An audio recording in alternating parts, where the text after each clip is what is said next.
Vakuutukset on tärkeä asia, niin mitä mun tulisi huomioida, kun mä etsin itselleni venevakuutusta? Kyllä se on se vakuutuksen sisältö, mutta että valitettavasti ihmiset jaksaa lukea se, että mitä se vakuutus maksaa. Kuitenkin vene on aika iso investointi monissa perheissä, niin kyllä sitä vakuutuksen sisältöä kannattaa ehdottomasti tutkia. Mitkä on sitten ne yleisimmät syyt, miksi vakuutetaan veneet? Näissä Suomen oloissa niin se karille ajo, täällä on kiviä paljon ympäri saaristoja ja järviä, niin se on se karille ajo. Mutta sitten heti kakkosena niin tulee varkaudet. Ne on lisääntynyt viime vuosina paljonkin. Mitä yleensä varastetaan?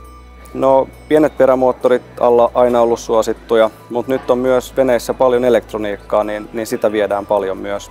Ja plotteri taitaa olla yksi juuri näistä, niin miten nämä korvataan? No se riippuu nyt sitten täysin siitä, että mikä vakuutusyhtiö on kyseessä. Eli tätä kannattaa nimenomaan vertailla.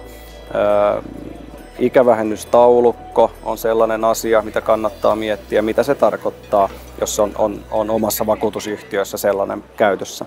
No, miksi teillä ei ole sitten ikävähennystaulukkoa käytössä? Ja meidän mielestä ikävähennystaulukko on epäreilu kohtelu, koska sullahan oli plotteri ennen kuin varkaat sen vei, niin me halutaan, että sulla myös on plotteri sen jälkeen, kun tämä on korvattu.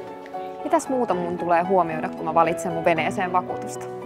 No kyllä, siinä se osaaminen niin korostuu, eli millä tasolla vakuutusyhtiön venetekniikkaosaaminen on, koska silloin kun vahinko syntyy, niin on tärkeää, että saat sitä palvelua ja nopeata palvelua. Meillä on lyhyt kesä Suomessa, niin silloin asiat pitää tapahtua nopeasti.